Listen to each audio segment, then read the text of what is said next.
This is Ernestine Pittman. Welcome you back for another year of important information from WCEG.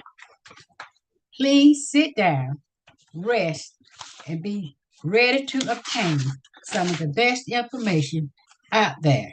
Thanks to WCEG. You're listening to WCEG Network. We are the worldwide community empowerment group where we speak life into the community. Log on to WCEGTalkRadio.com.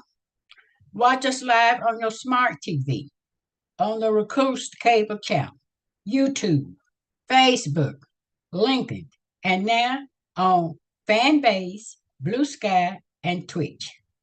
Again, my name is Ernestine Pittman, the host of Take a Stand. My topic today is Americans Fight.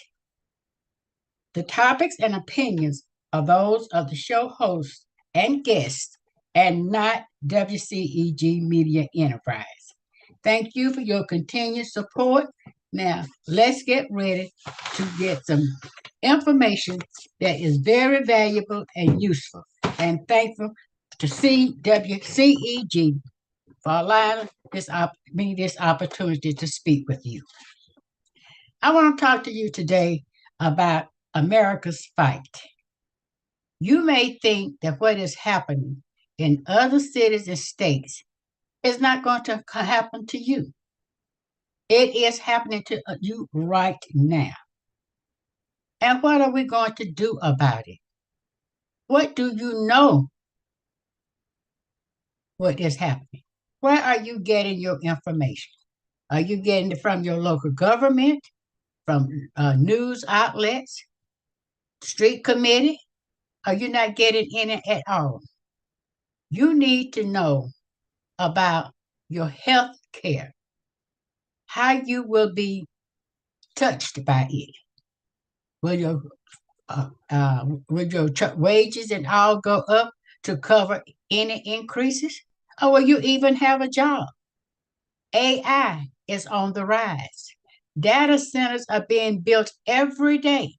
In fact, there is a motion on the floor at City Council to have a moratorium, 180-day moratorium on data centers. But what do you actually know about them? Will they bring financial, economic increases to the community? Or will it drain any resources from the community? Will it harm the atmosphere that will harm your health? These are things that you should know, and your council members should talk about and let you know if they are intending to have a moratorium on data centers. That is, they are taking the time to get needed information that they can tell to you before they make an informed vote. But greater than that, every resident in East Point are faced with higher food costs.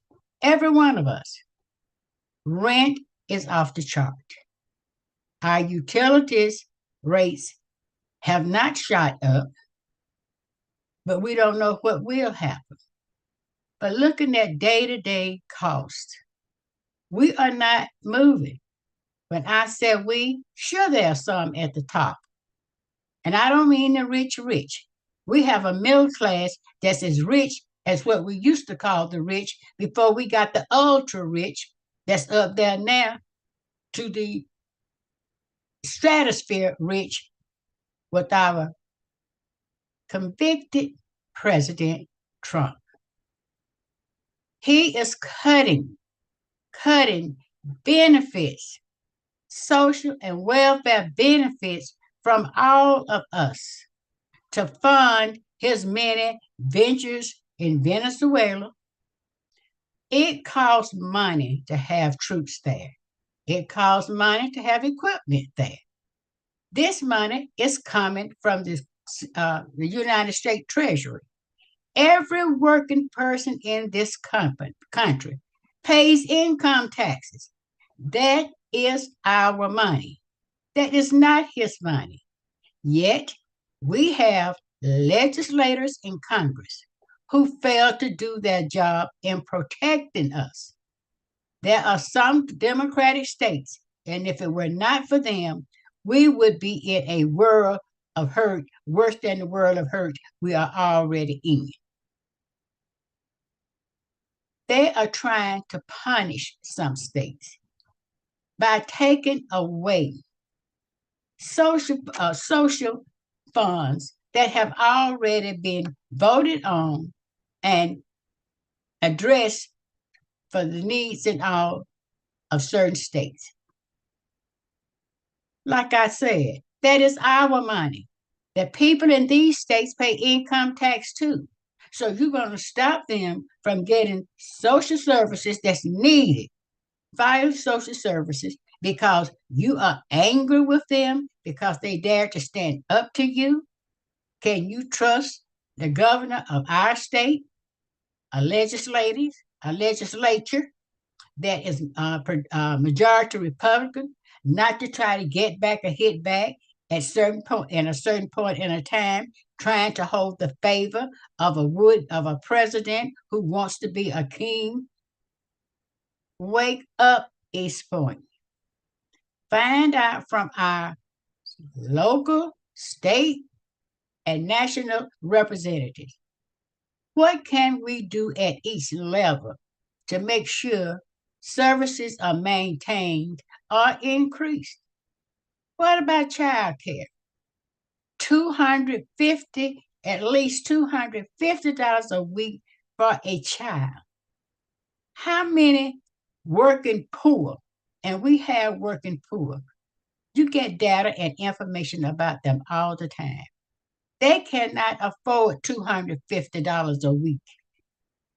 And if they have two children, that's $500 with rent, health care, food, transportation, other needed necessities. You're not getting it on jobs, even if they do pay $15 an hour, which is not the federal minimum wage nor the state minimum wage. How can the city of East Point step up and help those residents who are already being hit with having to make the choice between medication, rent, transportation, food, and other necessities? If your local government said, well, that's not something we can deal with, then ask them, what are you doing with the finances of the city? We have over $100 million budget. Where is this money going? Who is looking out for us here in this city? Why is the city paying for a fall festival for employees? That is your money.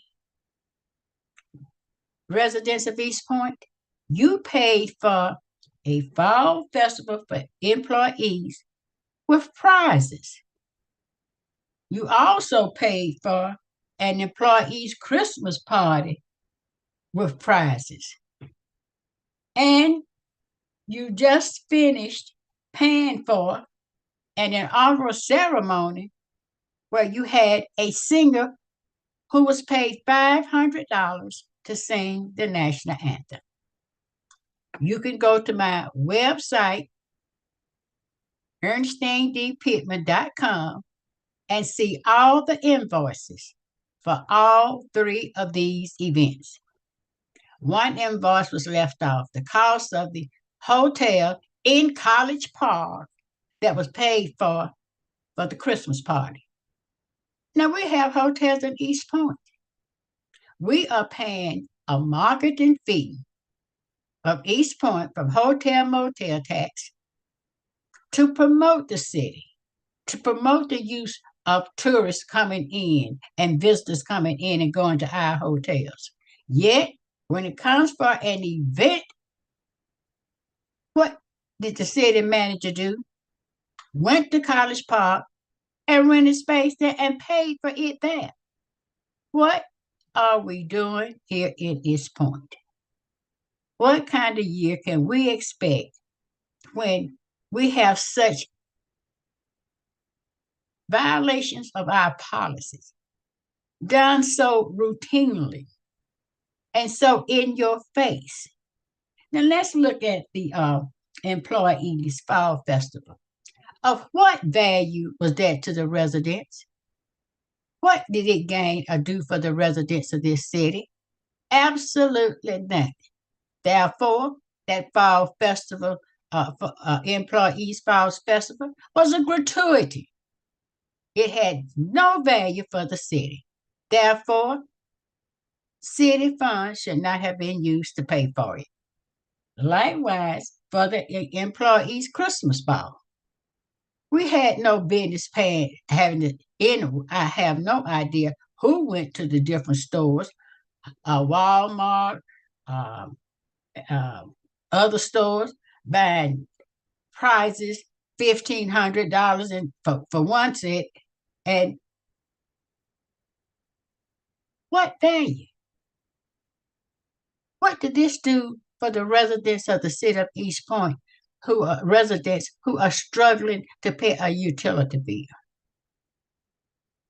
to pay their rent, to pay for health care, to pay for transportation, to feed their children? What is that doing for them? And what kind of services are we providing to better our quality of life through our parks and recreation department? Could not that money have been used over there to start having some kind of programs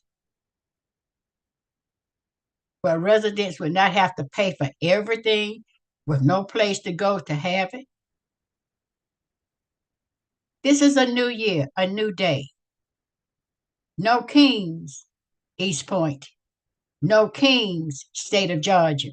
No kings, the United States of America. On any level, are we supposed to have people making decisions for the public, using public funds without following laws and regulations and policies? That is the only thing that is saving our necks nationally and statewide and should be here locally. So, what are you going to do? What are you going to do? Well, first, we need to ask our mayor and council to direct the city manager to provide the name of the person who authorized the spending of these funds. Because mayor and council certainly did not vote on it. It never came up at a council meeting. Then we need to demand to be reimbursed. That will stop all the spending for things that do not benefit the residents. Maybe the employees say, well, at the party, they loosened up, they weren't stressed. Well, we're sitting at home. Well, loosen us up and not stressing us. You get a paycheck. So if they need an increase in salary or what have you and all, then that's something you bring before the council. You don't give them a party. You don't give them prizes with taxpayers' money. The next thing I want to talk to you about, this is very, very important. Our personnel. The city of East Point has paid an 12 months payment that total for our city attorney $300,000. That's ridiculous. $300,000. And what did the city, quote, the city attorney do for that? Well, there is no written agreement for services. There's no agreement or contract. I have the open records report to state that. So I did find out from a council member that my motion was made to pay the law firm $240,000 a retainer fee. That's $20,000 a month for a retainer.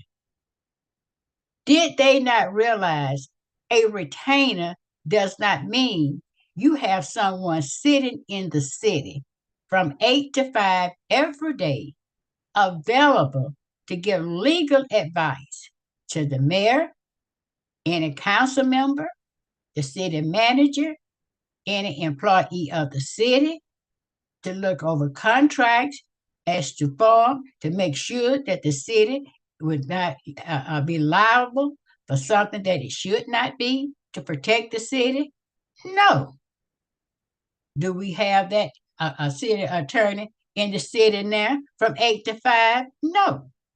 Do we have an assistant attorney in the city from 8 to 5 to help give legal advice to those people I have named? No. So, what did you pay $300,000 for? Well, the 240,000 was a retainer just to be able to use the services of them. Ridiculous. The $5,000, I'm assuming, is for the meetings of the city attorney to go to zoning and planning meetings, because when it comes to council meetings, late or no show, then work session meeting or a special call meeting. That's routine part of the day-to-day activities of the city, where the person's supposed to be the city attorney or the sister city attorney. Let's make this clear. The city attorney is the attorney for the city, not mayor and council. She or he is responsible for making sure that the city is not put into any position where they would become liable for violating or not following policies, charter, government, court decisions, what have you. That is the city of East Point. When mayor and council have questions about policies, about how to operate, they're supposed to go to the city attorney. If they want to know if an item on the agenda, if the motion comes up about it, was the wording on the motion cause pause because that would violate an existing policy, or there is no policy that allows that? We don't have that, because if we had, I am sure that any competent city manager would have asked the city attorney, is this event a gratuity? He knows what a gratuity is, because at the first council meeting in December, or the last council meeting in November, he was concerned about the facade grant that had given out of money, and a business had not been able to take advantage of it, I suppose, was added to the list of being able to get funds. But the funds were no longer there. So he wanted to reroute through Biden funding for this big facade grant to be given to this business to make it not look like a gratuity, because the city could not do it. So he knows what a gratuity is. He also knows how to get around, try to get around and camouflaging events as non-gratuities and something that is legal here in the city of East Point, the state of Georgia. No inauguration is paid for with taxpayers' dollars. Look at Mayor Dickinson in Atlanta. His inauguration and all those community activities were paid for by donations and ticket sales. The state of Georgia, the governor's inauguration of party is paid for by campaigners, donors, and donations. That is a political event. Inaugurations are political events. Party, donations, campaigns. The President of the United States, when the inauguration comes around, it is a party, personal, donor thing. The taxpayers in America, our money cannot pay for his inauguration. There's a difference between a swearing in ceremony and an inauguration. An inauguration is political. You don't see Democrats running to the inaugural parties and all when the Republican is elected, and vice versa. We are nonpartisan here at East Point, but you have supporters and all for the candidates. They are the ones who go and do that. It's ridiculous. The city manager needs to stay in his lane, and that is making sure the day-to-day operations of the city are in place and that the services that the city are paid for by residents are provided in a manner that is up to par and quality and done with respect. Now, here we go again with the city manager. He makes $203,000 a year. Between the city manager and the city attorney, we paid out $503,000. That's $500,000 for the lousy, incompetent, in your face violations that have taken place on both of these people's watch. It's ridiculous. It is utterly, utterly ridiculous. And what are you going to do about it? Are you going to hold the council up there accountable for allowing this? Because they are the ones to do something about it. Or do they expect you to take your hard-earned dollars, go out there and hire an attorney to go to court, and in turn, the city pays for an attorney to go and represent the ones that you file suit against for the mismanagement and all of this money? You end up spending almost as much as they do in salaries that they need to have a look at, especially that $300,000. No city attorney working for East Point. Our city attorney does not go and litigate in superior court. The only court our city attorney will see is municipal court at East Point, and that's on the most rarest of occasions. Because when a suit is filed against the city attorney finds an expert attorney in that area to represent the city. So why is that council still sitting up there paying $20,000 for a month for what? For what? We can tell what kind of council we have and we'll look forward to having in the future for the next 2 and 4 years. Who will bring a motion to the floor to fire the city attorney on the spot? They need to call a special call meeting and do it tomorrow. 3 days from tomorrow with notice.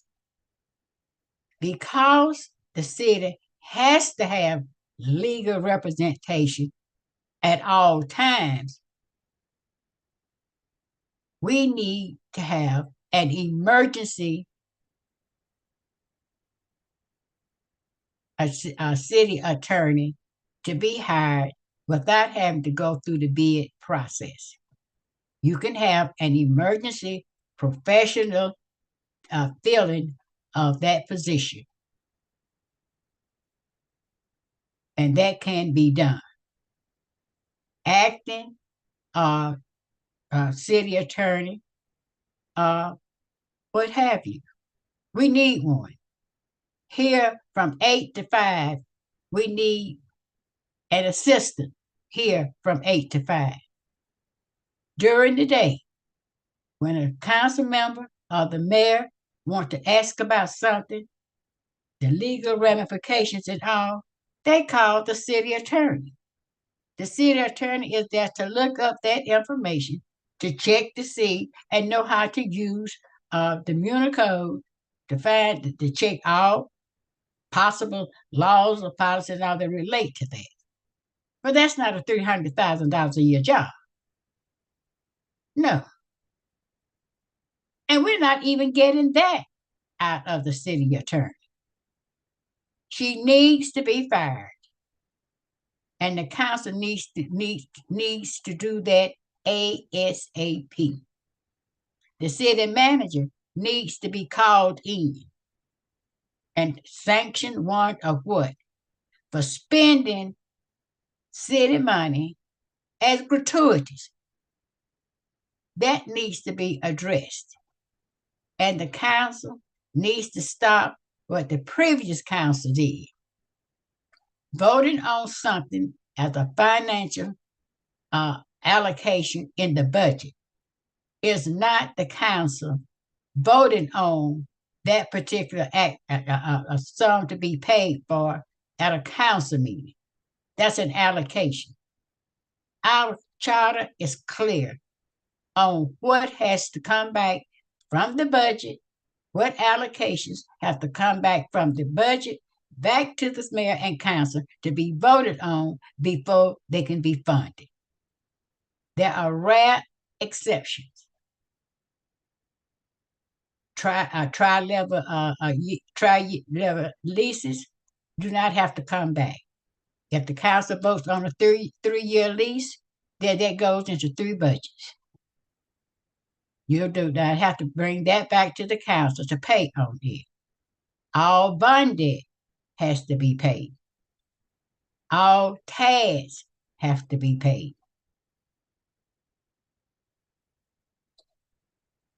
The city is supposed to have a limit on what can come back before the council without a bid and the write-up attached to that bid.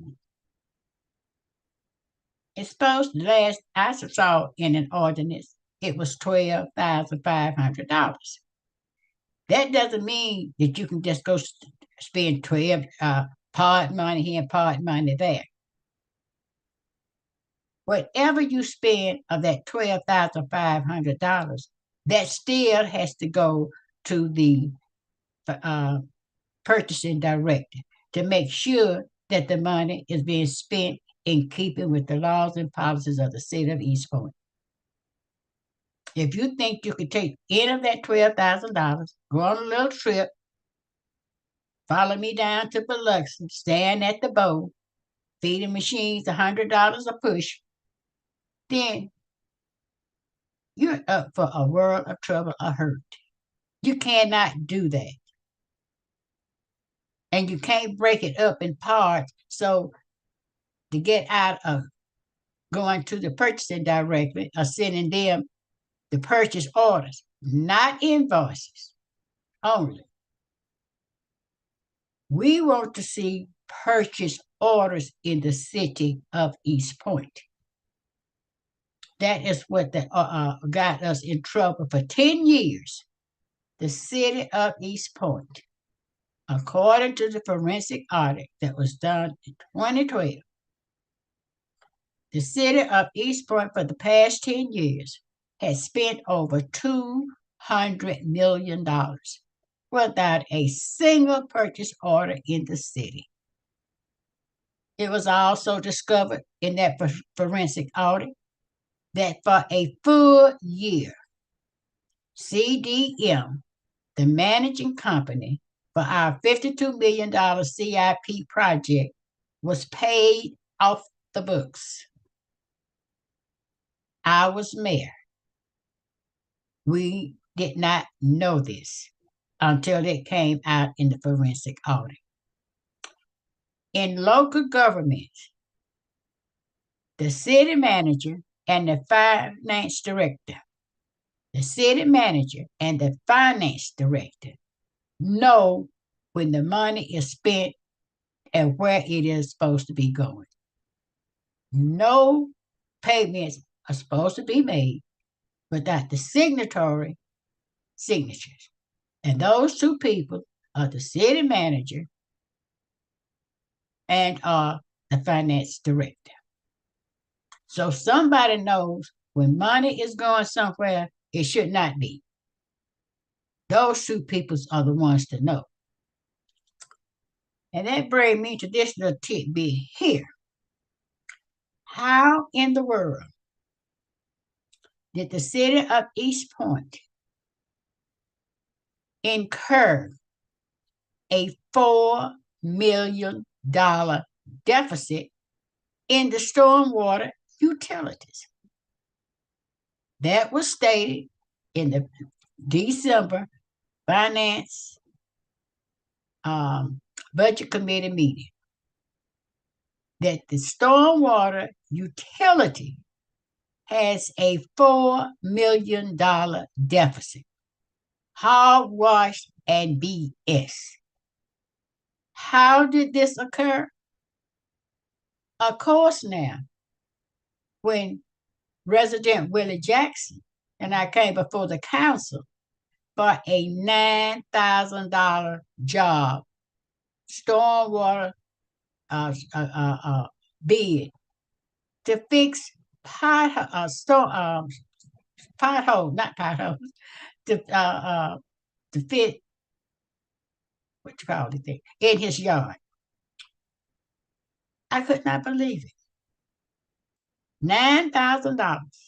It has taken a full year.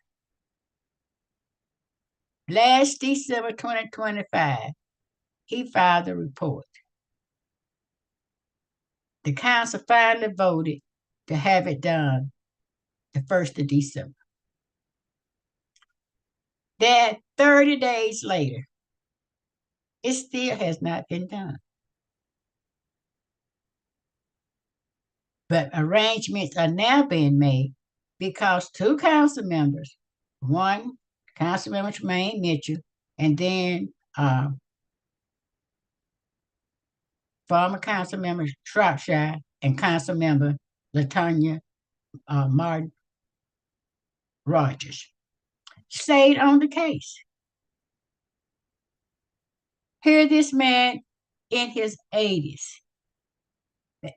bad health, he and his wife. He has paid stormwater fee for 11 years, has not missed a year. But the city gets in $4 million debt without doing anything for residents on private property to fix problems. And that is why the stormwater utility was created. That is why it was created. But one of the reasons was we have homes, mainly in Ward C and D, in subdivisions that were built and used stormwater pipes because there was no stormwater system there. So they were put on the private property, but were never added to the stormwater system of the city. So the city never took control of them. So the residents were left on their own. We knew back there in 2006 and 2007 that the way the population was aging in C and D, there was no way that a homeowner could come up with storm water problems on their property that was not done by them. Nothing was done by them to aggravate the problem. That they would have to fix it or lose their home. So we created a stormwater utility and charged every tract of land in the city that did not have impervious surfaces a stormwater fee. And now an ordinance has come up, again, one with my name on it, that I knew nothing about. It did not come before the council in the form that it is on the Muni Code. So I have been asked by Council Member Mitchell to backtrack and find the original stormwater draft so that we can amend this, what is on the Muni Code. Now, residents, you already know that the ending when I left council as mayor, there was an ordinance increasing residential electric rates by adding a PCA fee and an ECCR fee. This was done to create $5 million in reserves for the electric utility over the cost of operations and maintenance of the department. This ordinance never came to the council for a vote. The council never voted on it. Not a single public hearing was held where residents, according to the charter, would have to come and speak about it because it was a fee. That is clearly written out in our charter. That did not happen.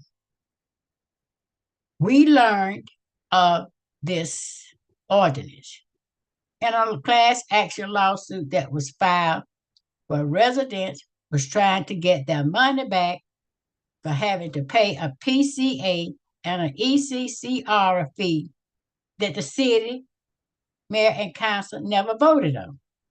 That came out in that lawsuit.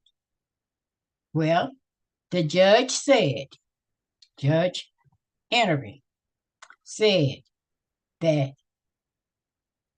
the document appeared in a budget book, and that budget was adopted by the city. So it was in the budget book. No problem. You can put anything in the budget book. All the line items, allocations, those things can change before the vote is even taken, just so long as they add up to the amount of revenue, add up to the amount of expenditures.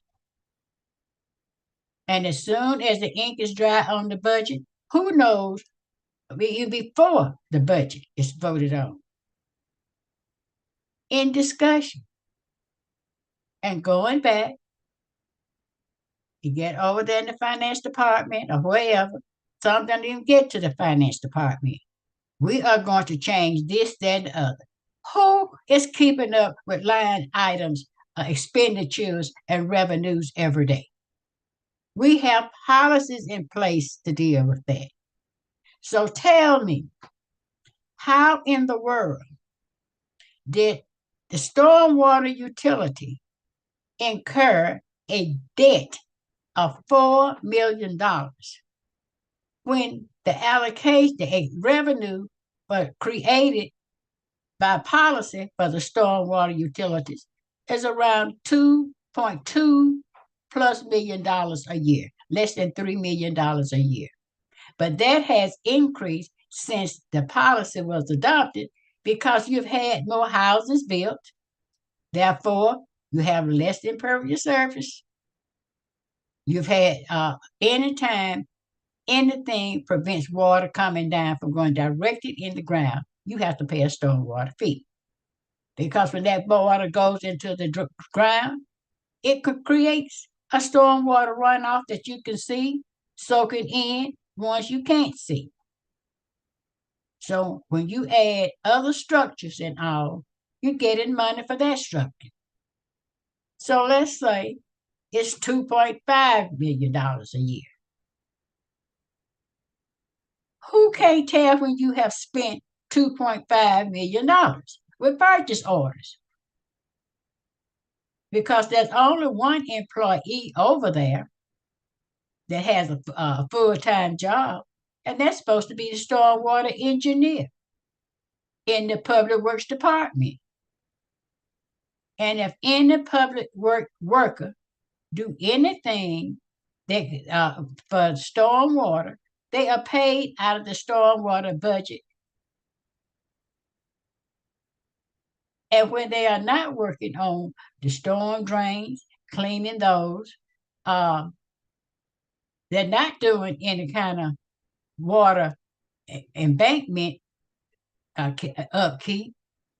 They're not cleaning any creeks or streams or what have you. They're not doing any of those things. So where did the money go? Because we are not about to increase the stormwater fee in order to generate more funds to be incompetently and in violation of what the policy to be used. So if that is what the city manager is going to propose to the council whenever he gets around to telling the council, that should have been told to the council. Residents here in East Point, you ought to be sick and tired of hearing council members say a year after the fact, well, we just learned that last year we were $4 million behind. We were $1 million in debt, deficit, and these different things. And you learn about it a year after the fact. It's supposed to be brought to your attention as soon as it is found. You should have been notified. They're in council meeting. That's not an executive session hired item. That's going to be discussed in open session because you're talking about taxpayers' money. Now, I want to know, and you ought to want to know too, where did this $4 million go? Where are the purchase orders?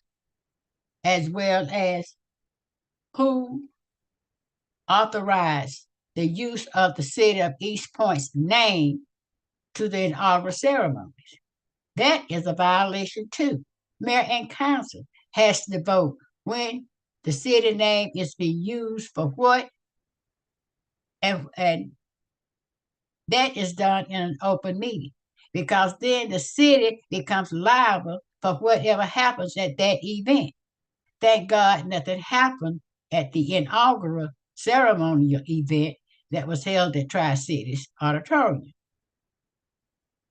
Because had it did, this lawsuit would go against the city of East Point because the invitation read, the city of East Point.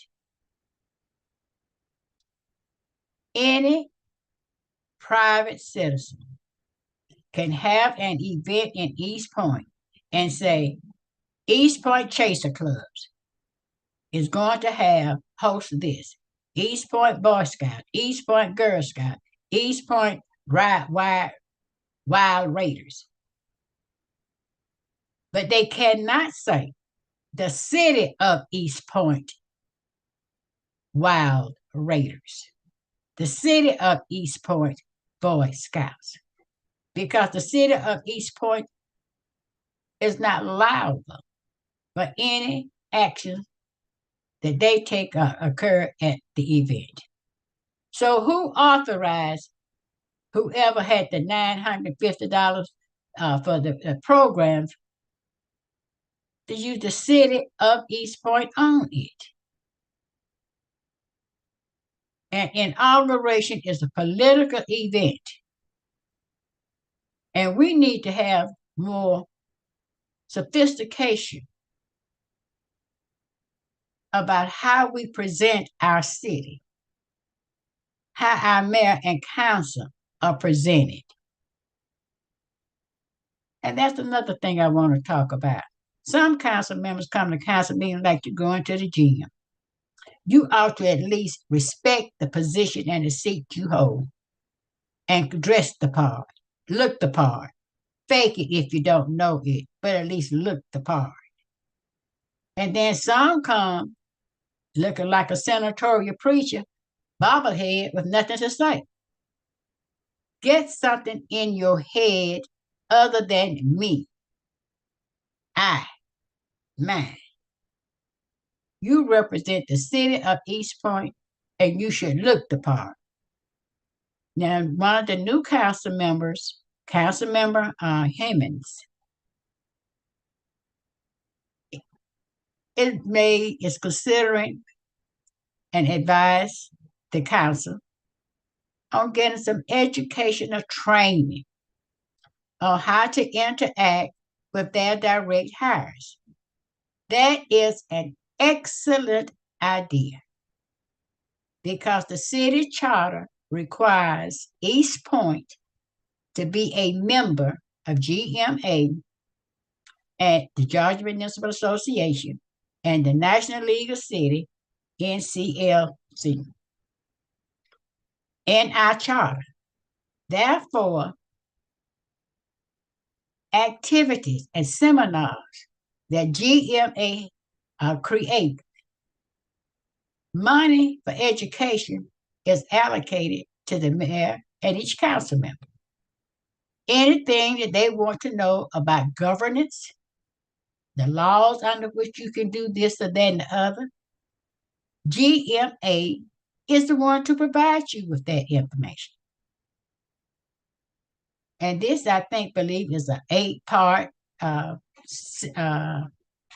program that is offered through GMA. Well, you have $10,800 to learn more about how to do your job.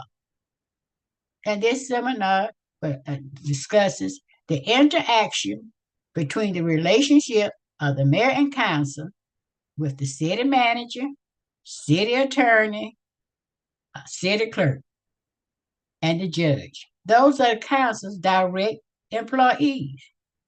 Of course, state also have regulations for the city clerk and the city judge.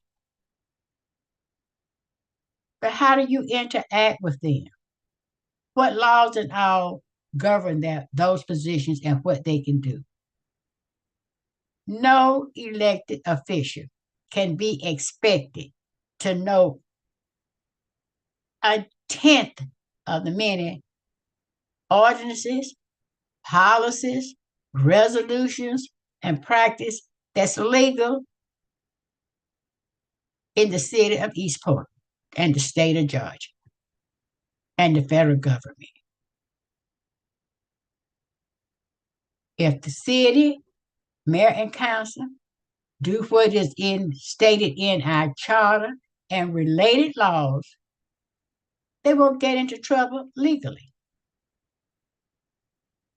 But they are not expected to know all of this, even after they leave the council. So when something comes up, where do you go when you want to know? I want to have a cookout for the children in my neighborhood, and I want to use city funds. I want to use part of this money to communicate with residents to do that. You ask the city attorney. The city attorney should tell you, no, you cannot use money to communicate with the residents or your constituents to have a cookout for the children in your neighborhood because of what value is that to the residents of the city? That is nothing but something to promote you as a candidate for the next election. If you can't get together with others in the community to get food for a cookout, hot dogs, hamburgers, or whatever, then you don't need to be trying to help have one. There are businesses out there who are looking to help in the community. Right now, I have WSB TV Tom Jones. In a conversation, I brought up the fact that I really like what he has to say about finances and economics and the way he was expressing it for our younger population. When I say our younger population, I mean people in their teens, 20s, 30s, because I'd be 80 next month. And I know about it. But when we can get people who people see in the community, who they have heard of, or even may not heard of, to be in a series of seminars in their own community, because we don't have bus transportation from one street over to the other throughout the city. And then Uber costs money. So we need to have things close by in their community. Go where they are. And if churches are not available, then where are we going to go? My physical therapist, Dr. Keith Evans, he wants to meet and work with young people. Where are we going? Because I am not paying to rent a room for $20 an hour up there in the fire station in order to get information all out to the residents. We have council members. They could pay it. They have a budget for it. And new policies need to be made for how this $10,500 that each mayor and council get for education and training. If that money is not being used for education and training, then it can only be transferred to communication with residents and have town hall meetings. Not take that money like they're currently doing and spend it in the way they want to for travel and training. Then try to go all over the world with it, which is a violation. There needs to be some guidelines that says the first year that $10,500 or whatever amount that is allotted for education has to be used for education only. Only. And what is not used for education has to be transferred only over, there's going to be only for education, there's nothing to be transferred. That money for the $10,500 can only be used for education. And if there's any left over after you've gone to a workshop or seminar that Council Member Hemmings is proposing, and you have $1,000 left over, it has to be transferred to the account for communication with residents. And there are 4 fifth Mondays in the year. When I moved to East Point, each ward in East Point, it had 4 wards, but and the mayor, representative. And it rotated. Ward A would have a citywide town hall meeting on the first fifth Monday. The second fifth Monday, Ward B. The third fifth Monday, Ward C. and the last fifth Monday, Ward D.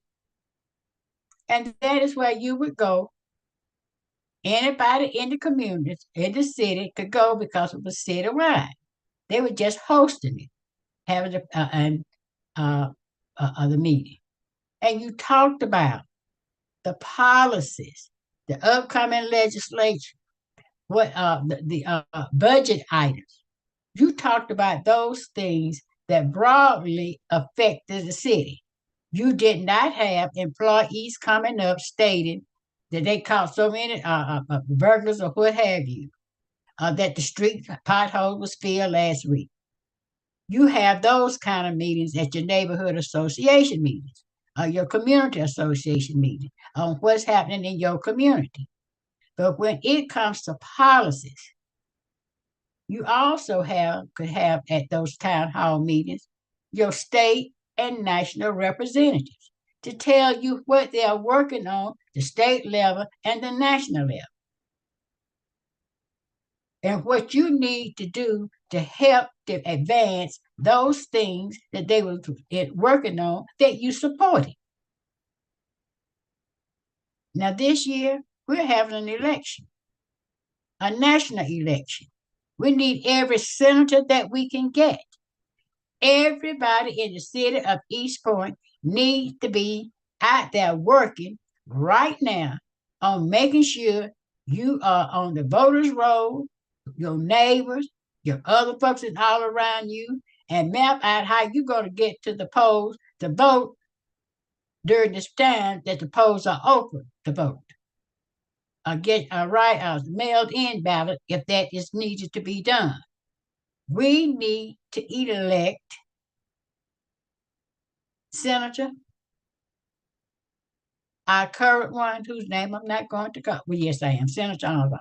You need to connect him. Connect with him. Find out what he's saying. We have two Democratic senators from the state of Georgia. One is up for election, and it's not Warnock. We need to help also to win this election in November. And you need to start preparing now. And in cities, in states that have elections, a senator on the Republican ticket, or even on the Democratic ticket that's up for election and who are standing with Trump, help those people in the state get out to vote and vote them out. Our state is not enough to change the Senate, but it's needed. But we need those senators from other states, like we need Republican legislation. We need House of Representatives rep, officials to be Democrats. There's a one vote margin in the House. If the Democrats can get two votes, then they're in the majority and things will change. Because the purse is in the hands of the House of Representatives. That's the one closest to the people. We need to learn about those things that really affect our lives. I hope today that you have done just that. Please go to my website, Informer. You don't have to type in Informer. Or you can type Informer and Google it. My website address is www.EarnestineDPittman. That's EARNESTINE Pittman, PITTMAN.com. Please encourage your friends to listen to WCEG, the many networks out there that carries these live podcasts for people in your community to provide accurate information. Now, if anyone has found any inaccuracies in what I have stated, please email me and it will be corrected on the next podcast, which will be the fourth Tuesday, as well as on my website. This is Ernestine D. Pittman signing off. Hope you enjoyed me as much as I enjoyed talking with you. Thank you and God bless. Goodbye.